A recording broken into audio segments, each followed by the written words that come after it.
Le mot communication est-il devenu toxique pour les entreprises? Je ne sais pas si vous avez la même impression que moi, mais il y a quelque chose qui me frappe depuis plusieurs années.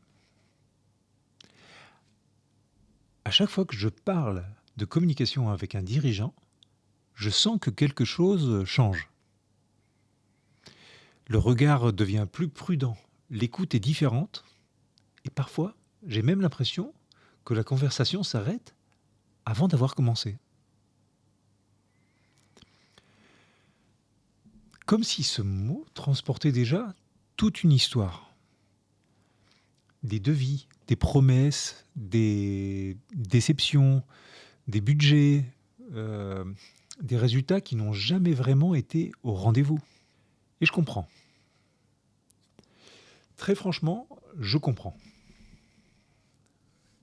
Parce que lorsqu'on dirige une entreprise aujourd'hui, on reçoit des sollicitations en permanence. Il faut être sur LinkedIn, il faut faire de la vidéo, il faut refaire votre site, il faut être sur TikTok. À force d'entendre qu'il faut toujours faire plus, on finit par associer la communication à une dépense de plus, à une contrainte de plus, à une charge mentale de plus. Et pourtant, je crois que nous avons oublié ce que la communication était censée faire.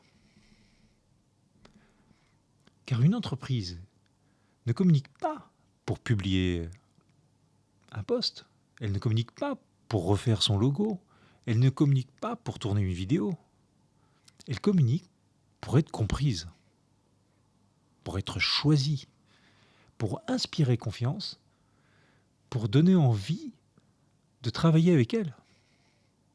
Et c'est là que je me pose une question.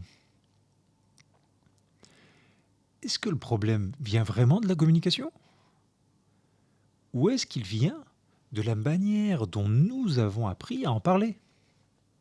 Je crois que nous avons transformé la communication en catalogue.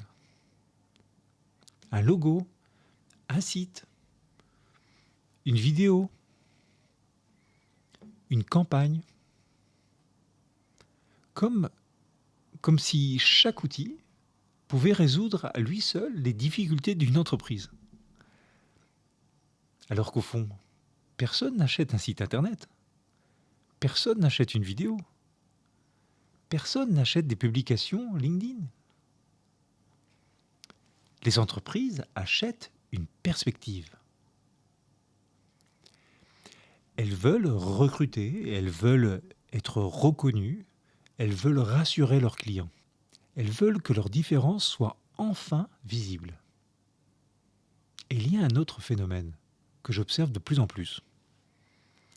Nous passons énormément de temps à regarder ce que font les autres. Une entreprise publie une vidéo qui fonctionne, tout le monde veut faire la même. Une autre adopte un ton décalé, tout le monde suit. Une tendance apparaît, on la reproduit. Mais copier n'a jamais été une stratégie de communication. Parce qu'à force de vouloir ressembler aux entreprises qui réussissent, beaucoup finissent par devenir interchangeables. On cherche à se différencier en faisant comme tout le monde. Et je trouve ça paradoxal. Pour moi, la communication n'a jamais eu vocation à fabriquer des entreprises identiques. Elle devrait révéler ce qui rend chacune unique. C'est probablement pour cette raison que je parle de plus en plus de perception.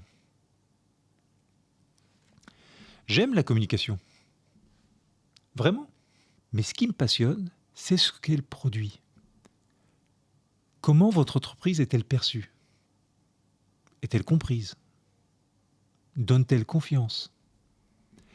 Est-ce qu'elle reflète réellement la qualité de votre savoir-faire? Parce qu'au fond, une bonne communication ne consiste pas à faire plus de bruit. Elle consiste à réduire l'écart entre ce que votre entreprise est réellement et ce que les autres en perçoivent. Peut-être qu'il est temps d'arrêter d'avoir peur du mot communication et de recommencer à parler de ce qu'il devrait toujours servir, la perception.